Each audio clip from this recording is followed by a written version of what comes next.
എറണാകുളം പൂയംകുട്ടി കുട്ടമ്പുഴയാറിൽ കാട്ടാന ഒഴുകിപ്പോയി. പൂയംകുട്ടിയിൽ നിന്ന് ബ്ലാവന ഭാഗത്തേക്കാണ് ആന ഒഴുകിപ്പോയത്. എസ് ശരൺ വിവരങ്ങൾ നൽകാൻ ചേരുന്നുണ്ട്. ശരൺ, ഈ പൂയംകുട്ടി കുട്ടമ്പുഴയാറിൽ കാട്ടാന ഒഴുകിപ്പോയത് അത് എപ്പോൾ സംഭവിച്ചതാണ്? വിവരങ്ങൾ എന്തൊക്കെയാണ്?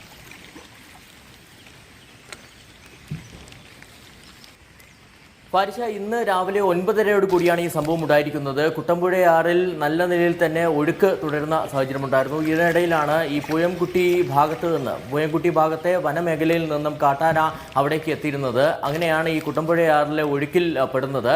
ഈ വള്ളത്തിൽ മത്സ്യബന്ധനത്തിന് ഇറങ്ങിയ ആളുകളാണ് ഇക്കാര്യം ശ്രദ്ധയിൽപ്പെടുന്നത്. അതിനുശേഷം വനംവകുപ്പ് ഉദ്യോഗസ്ഥരെ വിളിച്ച് അറിയിക്കുകയായിരുന്നു. അങ്ങനെ വനംവകുപ്പ് ഉദ്യോഗസ്ഥർ സംഭവ സ്ഥലത്തേക്ക് എത്തിയിട്ടുണ്ട്. പക്ഷേ ഈ കുട്ടമ്പുഴയാറിൻ്റെ ഒഴുക്ക് അത് നല്ല നിലയിൽ തന്നെ തുടരുന്ന ഒരു അവസ്ഥയാണുള്ളത്. അതുകൊണ്ട് തന്നെ ഈ എത്രത്തോളം രക്ഷാപ്രവർത്തനം എത്രത്തോളം സാധ്യമാകുമോ എന്നുള്ള കാര്യത്തിൽ ആശങ്ക വനം വകുപ്പിന് ഉണ്ട്. എങ്കിൽ പോലും രക്ഷാപ്രവർത്തനത്തിനുള്ള സാധ്യതകളിലേക്ക് കൂടി അവർ കടന്നിട്ടുണ്ട് എന്നുള്ളതാണ് നമ്മൾ മനസ്സിലാക്കുന്നത്. എന്തായാലും ഇന്ന് രാവിലെ 9:30 കൂടിയാണ് ഈ സംഭവം ഉണ്ടാകുന്നത്.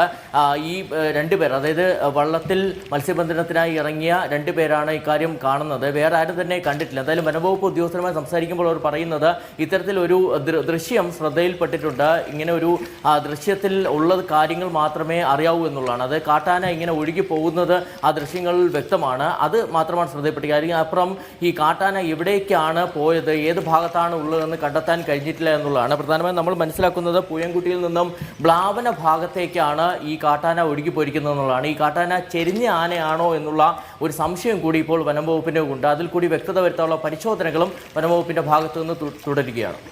ശരി, പൂയംകുട്ടി കുട്ടമ്പുഴയാറിലാണ് കാട്ടാന ഒഴുകിപ്പോയിരിക്കുന്നത്. പൂയംകുട്ടിയിൽ നിന്ന് ബ്ലാവന ഭാഗത്തേക്കാണ് ആന ഒഴുകിപ്പോയത് എന്നുള്ള സംശയമാണുള്ളത്. മാത്രമല്ല, ഈ ആന ചരിഞ്ഞ ആനയാണോ എന്നുള്ളൊരു സംശയവും നിലവിൽ നിലനിൽക്കുന്നുണ്ട്. എസ് ശരൺ വിവരങ്ങൾ നൽകുകയാണ്.